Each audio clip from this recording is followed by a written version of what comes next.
A to Z history world films. इंसानों की जरूरत है क्योंकि पूरी दुनिया अब भूख से जूझ रही है। धरती पर 7 साल पहले गेहूं उगना बंद हो गया और 1 साल पहले ओकरा और बाकी की चीजों की पैदावार भी खत्म हो चुकी है। कूपर के 2 बच्चे हैं, मर्फ जो पढ़ाई में बहुत होशियार है और उसका साइंस में बहुत रुझान है, और बेटा टॉम जो पढ़ाई में एवरेज है। अब मर्फ जिस कमरे में सोती है वहां पर एक बुक सेल्फ है और बार बार उस बुक सेल्फ से किताबें अपना भी नीचे गिर जाती है। मर्फ अपने पिता को कई बार बोल चुकी है कि उसके कमरे में भूत है, और मर्फ ये भी बोलते है कि मुझे लगता है कि वो भूत आप हैं। पर कूपर इन सब बातों पर विश्वास नहीं करता। कूपर बोलता है कि ये सब नॉन साइंटिफिक बातें हैं। मर्फ बोलती है कि आप ही ने बताया कि विज्ञान का मतलब उन चीजों को एक्सेप्ट करना होता है जिन्हें हम समझ नहीं पाते। कूपर बोलता है ठीक है, अगर तुम घोस्ट और साइंस के बीच में कनेक्शन जोड़ना चाहती हो तो उससे डरने के बजाय जो कुछ भी तुम्हारे कमरे में होता है उसे ऑब्जर्व करो और उसकी सच्चाई का पता लगाओ। एक बार सब बेसबॉल का मैच देख रहे होते हैं, तभी सायरन बजता है और ये सायरन होता है तूफान आने का। धरती पर अब धूल भरे तूफान आना आम बात हो चुकी है और ये धूल भरा तूफान कभी भी आ जाता है। तूफान आने से मैच बंद हो जाता है और सब मास्क लगाकर अपने अपने घर चले जाते हैं। अब जब कूपर अपने घर पहुंचता है तो पूरा घर धूल से भरा हुआ होता है और मर्फ के कमरे में फर्श पर धूल से कुछ लाइंस बनी होती हैं। मर्फ बोलती है, देखा मैंने कहा था ना, कोई घोस्ट हमसे बात करना चाहता है। कूपर उन लाइंस को बड़े ध्यान से देखता है और वो मर्फ को बोलता है कि आज तुम अपने भाई टॉम के कमरे में सो जाओ। और कूपर वहीं रहकर ये समझने की कोशिश करता है कि यहाँ हो क्या रहा है। कूपर पूरी रात उस कमरे में ये समझने की कोशिश करता है कि लाइंस कैसे बनी और बुक्स अपने आप गिर कैसे जाती हैं। अब सुबह होती है और मर्फ वहां पर आती है और वो देखती है कि उसके पिता अब भी वहीं बैठकर उन धूल की लाइनों को देख रहे हैं। कूपर मर्फ को बताता है कि किताबें घोस्ट की वजह से नहीं, ग्रेविटी की वजह से गिरती हैं, और वो एक सिक्का उछालता है जो मिट्टी से बनी लाइन के ऊपर जाकर गिरता है, लाइन के बीच में नहीं। कूपर बताता है ये एक मैसेज है जो बाइनरी कोड के रूप में भेजा गया है। बाइनरी कोड एक भाषा है जो कंप्यूटर और कई इलेक्ट्रॉनिक डिवाइसेस में कोडिंग लैंग्वेज होती है, जिसमें 1 और 0 का इस्तेमाल होता है। जैसे हम किसी को मैसेज लिखने के लिए अक्षरों का इस्तेमाल करते हैं या हिसाब के लिए नंबर्स का इस्तेमाल करते हैं, इसी तरह बाइनरी कोड्स भी एक शैली है जिससे हम मैसेजेस भेज सकते हैं। अगर आप किसी को बताना चाहते हैं कि मैं मार्केट में हूँ तो आप नॉर्मली मैसेज टाइप करेंगे, मैं मार्केट में हूँ, पर बाइनरी कोड में आप यही पूरा मैसेज सिर्फ 1 और 0 डिजिट के नंबरों के कॉम्बिनेशन से भेज सकते हैं। कूपर समझ जाता है कि धूल से बनी मोटी लाइन का मतलब 1 और पतली लाइन का मतलब 0 है। अब कूपर इस मैसेज को डिकोड करता है और मैसेज को डिकोड करने के बाद उसे एक लोकेशन का पता चलता है और वो और मर्फ उस जगह पर पहुंच जाते हैं। अब जब कूपर अंदर जाने की कोशिश करता है तो उसे वहां की सिक्योरिटी पकड़ लेती है और अगले सीन में दिखाते हैं कि कूपर से एक रोबोट कुछ पूछताछ कर रहा होता है। तभी वहां पर एक लड़की आती है। ये एक साइंटिस्ट है और इसका नाम एमिली है। वो कूपर को अपने साथ एक रूम में ले जाती है।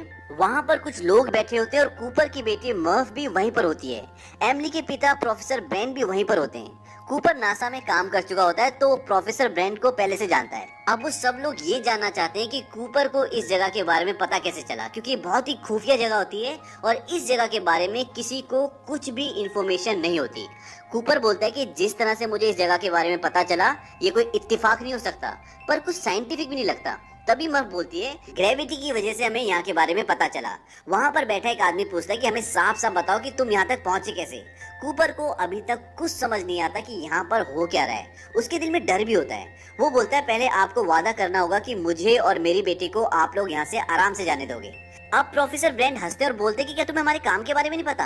हालांकि कूपर और प्रोफेसर ब्रेंड नासा में साथ काम कर चुके हैं, पर कूपर के मुताबिक नासा ऑर्गेनाइजेशन और इस दुनिया में जितने भी साइंस के प्रोजेक्ट थे वो सब आज से 10 साल पहले पूरी दुनिया में बंद हो चुके हैं। प्रोफेसर ब्रेंड बोलते हैं कि नासा ऑर्गेनाइजेशन आज भी चलती है, पर दुनिया के लिए ये खत्म हो चुकी है क्योंकि पूरी दुनिया भूख से परेशान है। और अगर लोगों को पता चलेगा कि नासा अब भी अपने स्पेस प्रोजेक्ट्स पे काम कर रही है तो लोग इस बात को कभी भी एक्सेप्ट नहीं करेंगे, क्योंकि ये सभी प्रोजेक्ट बहुत ज्यादा खर्चे वाले होते हैं। प्रोफेसर ब्रेंड कूपर को बताते हैं कि पृथ्वी अब धीरे धीरे खत्म हो रही है। हम बहुत सारी फसल को पहले खो चुके हैं और बची कुची जो भी फसलें हैं वो कुछ सालों में खत्म हो जाएंगी और धरती के वातावरण में बदलाव आएगा और धरती से ऑक्सीजन खत्म हो जाएगा।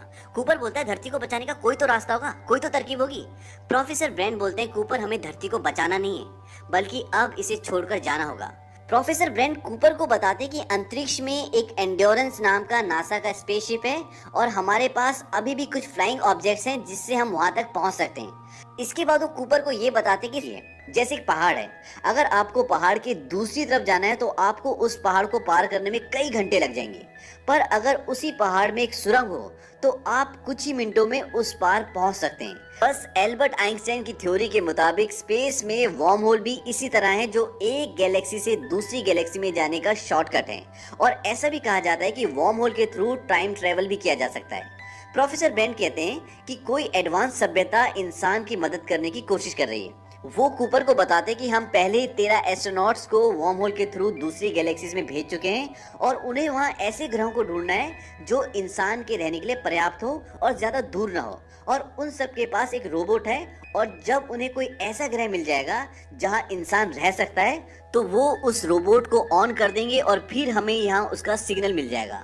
अब जो 13 एस्ट्रोनॉट्स गए थे उनमें से उन्हें 3 का सिग्नल मिल चुका है, यानी 3 अलग अलग ग्रहों का, पर उन ग्रहों पर डायरेक्ट बात नहीं की जा सकती, तो सिर्फ उनके पास उन तीनों ग्रहों के सिग्नल्स हैं, और इसलिए अब एक टीम बनाई जा रही है और उन तीनों ग्रहों पर, उन तीनों प्लैनेट्स पर उन्हें भेजा जा रहा है। और अगर तीनों में से कोई सा भी ऐसा ग्रह है जहां पर इंसान आराम से रह सकता है तो उसके बाद प्रोफेसर ब्रेंट के पास 2 प्लान है।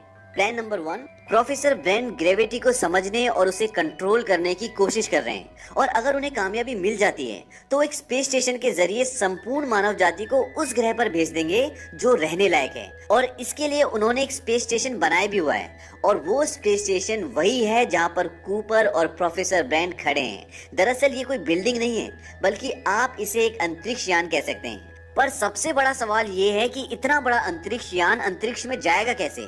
इसके लिए वो ग्रेविटी को कंट्रोल करने के फॉर्मूले पर काम कर रहे हैं। अगर पृथ्वी पर कुछ देर के लिए ग्रेविटी को ऑफ कर दिया जाए तो इस विशाल यान को अंतरिक्ष तक आराम से भेजा जा सकता है, क्योंकि ग्रेविटी के बिना ये स्पेस स्टेशन अपने आप ही हवा में तैरने लगेगा और उसके बाद इसे बस दिशा दिखाने की जरूरत होगी, और इस तरह से पृथ्वी के लोगों को बचाया जा सकता है।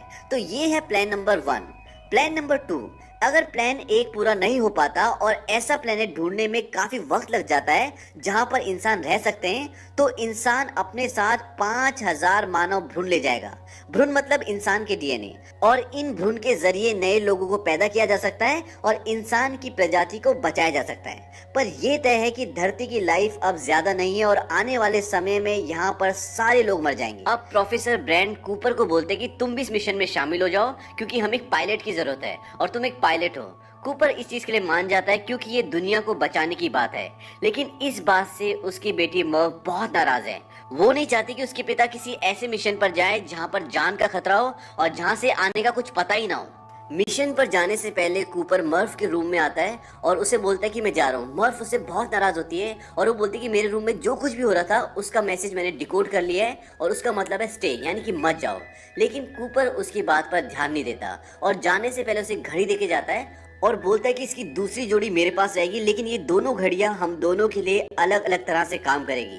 और कूपर ये बात इसलिए बोलता है क्योंकि अंतरिक्ष में जहां वो जा रहे हैं वहां पे वक्त की रफ्तार उन्हें पता है कि कम होगी और पृथ्वी पर वक्त की रफ्तार ज्यादा है। कूपर बोलता है कि शायद जब मैं वापस लौटूं तो तुम मेरी उम्र की हो जाओ और मेरी उम्र लगभग इतनी रहे जितनी की अभी है। अब कूपर और उसकी पूरी टीम वर्म होल से होते हुए दूसरी गैलेक्सी में पहुंच जाती है और वो उस ब्लैक होल के पास पहुंच जाते हैं जहां पर वो तीनों ग्रह हैं। और इस ब्लैक होल का नाम होता है गारगेंडुआ, और जो 3 ग्रह हैं जहां से उन्हें सिग्नल मिल रहे हैं वो इस ब्लैक होल का चक्कर उसी तरह लगाते हैं जिस तरह से पृथ्वी सूरज का चक्कर लगाती है। अब उनके स्पेसशिप के सबसे नजदीक जो प्लेनेट है उसका नाम है मिलर्स प्लेनेट। तो उनकी टीम डिसाइड करती है कि सबसे पहले हम इसी प्लेनेट पे जाएंगे, लेकिन ये वाला प्लेनेट ब्लैक होल से भी सबसे नजदीक होता है, तो यहाँ पर बिताया हुआ 1 घंटा पृथ्वी के 7 साल के बराबर होगा। अब मैं आपको ब्लैक होल के बारे में बता दूं। ब्लैक होल ब्रह्मांड में होते हैं और इनकी ग्रेविटी इतनी ज्यादा होती है कि अगर इनकी रेंज में कुछ भी आ जाए तो ये उसको अपने अंदर समा लेते हैं। सपोज सूरज भी अगर इनकी रेंज में आ गया तो ये उसको भी निगल जाएंगे। और यहाँ पे ग्रेविटी बहुत ज्यादा होती है, इसलिए इनके जितनी नजदीक आप जाओगे वहां पर समय की रफ्तार बहुत कम हो जाएगी। और एक यही कारण होता है कि उस प्लेनेट पे बिताया हुआ 1 घंटा पृथ्वी के 7 साल के बराबर होगा। अब ये मिलर के प्लेनेट पे जाने की तैयारी करते हैं, लेकिन उनका एक साथी रोमेली बोलता है कि मैं यहीं पे रुकूंगा और ब्लैक होल को ऑब्जर्व करूंगा और उसकी इक्वेशन को समझने की कोशिश करूंगा। बाकी के 3 लोग मिलर के प्लेनेट पे पहुंच जाते हैं और वहां पहुंचने के बाद वो देखते हैं कि उस पूरे प्लेनेट में 5 से 6 फुट का पानी होता है और कुछ भी नहीं होता। यहाँ पे जिंदगी संभव है ही नहीं। और मिलर जिसने उस प्लेनेट पे लैंड किया था वहां पर उसके फ्लाइंग ऑब्जेक्ट का सिर्फ मलबा होता है। अब एमिलिया उस तरफ जाने लगती है जहां से उसको सिग्नल मिल रहे थे। तभी कूपर पूछता है कि तुम कहाँ जा रही हो? वो बोलती कि पहाड़ों की तरफ, और वो उस तरफ जाने लगती है। लेकिन कूपर जब ध्यान से देखता है तो पहाड़ नहीं बल्कि वो लहरें होती हैं जो बादल को छू रही होती है। और इस प्लेनेट पे इतनी ऊंची लहरें इसलिए आती है क्योंकि यहाँ पर ग्रेविटेशनल पुल बहुत ज्यादा है और इसीलिए पानी को इतना ऊपर उठा देती है। अब वो एमिलिया को बताता है कि वो पानी की लहरें जल्दी वापस आओ, लेकिन तब तक एमिलिया वहां पे फंस जाती है। लेकिन रोबोट जो होता है वो उसे बचा लेता है और वो उसे अंदर ले आता है। लेकिन इस पूरे इंसिडेंट में उनके एक साथी की मौत हो जाती है क्योंकि वो भारी छूट जाता है और उनके फ्लाइंग ऑब्जेक्ट के इंजन में पानी भर जाता है और वो स्टार्ट नहीं होता। और वो तभी स्टार्ट होगा जब इंजन से पानी निकलेगा और उन्हें उस प्लेनेट से निकलने में 3 घंटे से ज्यादा हो जाते हैं। और जब वो अपने मेन स्पेसशिप में आते हैं जो अंतरिक्ष में होता है जिसका नाम है एंड्योरेंस, तो वहां पर आने के बाद वो देखते हैं कि जो उनके एक साथी वहां पे रह गया था वो लगभग बूढ़ा हो चुका है। वो बोलता है कि मुझे नहीं लगा था कि अब तुम वापस आओगे। कूपर बोलता है कि हमें कितने साल हो गए? वो बोलता है कि 23 साल 4 महीने और 8 दिन। इसके बाद वो बताता है कि आप लोगों के घर से मैसेज आए, उन्हें देख लो। और जब कूपर जाता है तो वहां पर उसके लिए कई सारे वीडियो मैसेजेस होते हैं। एक मैसेज में उसका बेटा बताता है कि अब दादाजी यानी कि कूपर के पिताजी इस दुनिया में नहीं रहे। वो उसे भी बताता है कि मेरी शादी हो गई और अब मेरे बच्चे भी हैं। कूपर हालांकि उसी उम्र का है लेकिन अब वो दादा बन चुका है। पर इतने साल बीत जाने के बाद मर्फ ने अपने पिता के लिए सिर्फ एक ही मैसेज रिकॉर्ड किया है क्योंकि उनसे नाराज थी। और वो उस मैसेज को उस दिन रिकॉर्ड करती है जिस दिन उसका जन्मदिन होता है, क्योंकि कूपर ने उसे कहा था कि शायद मैं तब वापस लौटूं जब तुम मेरी उम्र की हो जाओ। और आज मर्फ उस उम्र की हो चुकी है जिस उम्र में कूपर पृथ्वी से निकला था और इसीलिए मर्फ इस मैसेज को अपने पिता के लिए रिकॉर्ड करती है। यहाँ पर यह भी पता चलता है कि मर्फ अब साइंटिस्ट बन चुकी है और वो प्रोफेसर ब्रांड के साथ नासा में काम करती है। इसके बाद ऊपर ये दिखाते कि अब ये तीनों जो बचे हुए ये डिसाइड कर रहे हैं कि अब बचे हुए 2 प्लैनेट्स में से किस प्लैनेट में जाना चाहिए।